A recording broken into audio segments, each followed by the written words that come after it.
You want to have more influence at work, right? Well, it really all comes down to one thing: communication. We're going to break down some brilliant advice from communication specialist Wes Kao and build a practical toolkit you can start using like right now to boost your impact.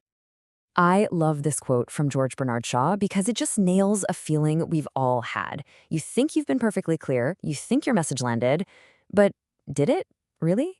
That illusion is the exact problem we're going to solve today.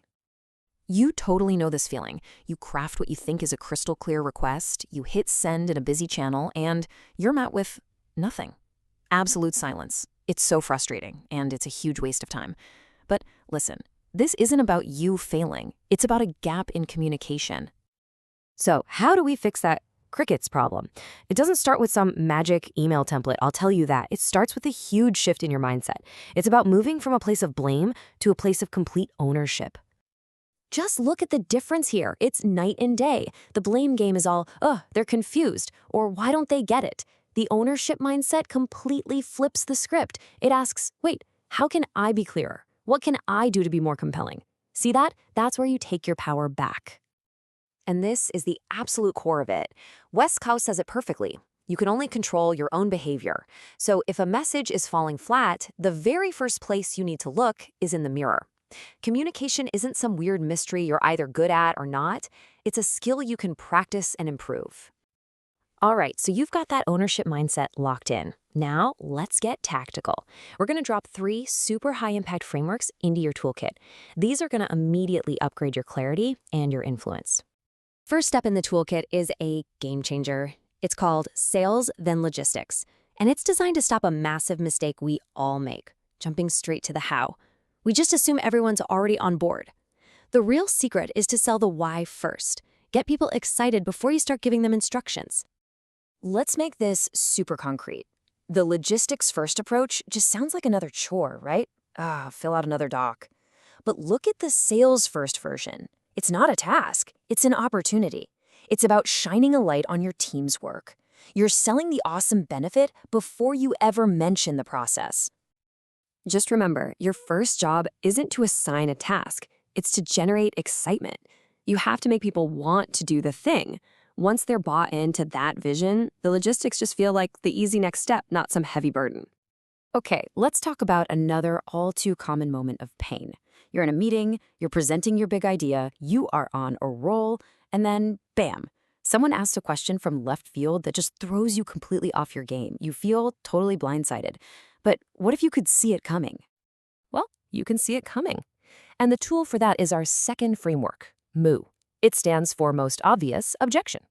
And look, this isn't about being a mind reader. It's a simple, strategic discipline of finding the most likely points of resistance and dealing with them before they even come up. So how does it work? It's a simple 3-step process. First, you just pause and ask yourself, what are the most obvious objections here?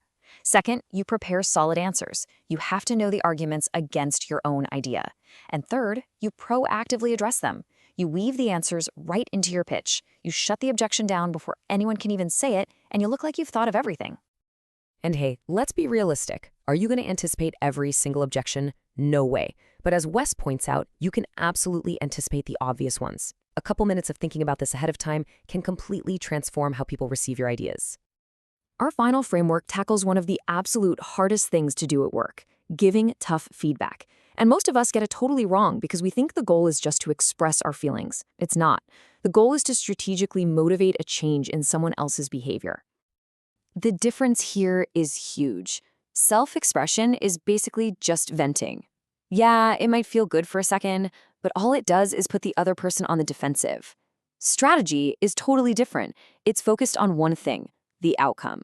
The only question that matters is, what words can I use that will actually get this person to change? In fact, get this. Probably 90% of what we want to say when we're giving tough feedback is pure emotional venting. The strategic move? Cut that 90%. Just chop it. Deliver only the powerful strategic 10% that actually helps them grow. So let's zoom out for a second. These frameworks we've talked about, they aren't just isolated tricks. When you really start using them, they have this incredible compounding effect on your career, because every single piece of communication has a ripple effect. Wes has this powerful way of describing it. She talks about the blast radius. Think about that. The blast radius of a poorly written memo is way bigger than most people think. That confusing Slack message doesn't just waste your time, it wastes the time of every single person who reads it. And it creates this wave of confusion that just kills momentum. The stakes are so much higher than we realize. And here is the ultimate payoff. This is the real prize. When you consistently apply these skills, you literally change how people see you. You stop being just a frustrated operator trying to get things done, and you become an influential leader who aligns teams and drives real, meaningful impact. So what does this all boil down to? First, take total ownership of your clarity. It's on you.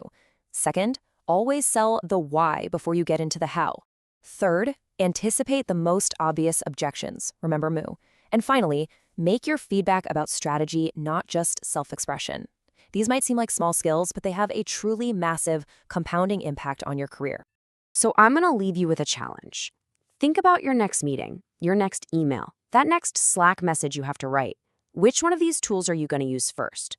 What's the very first conversation you're going to improve?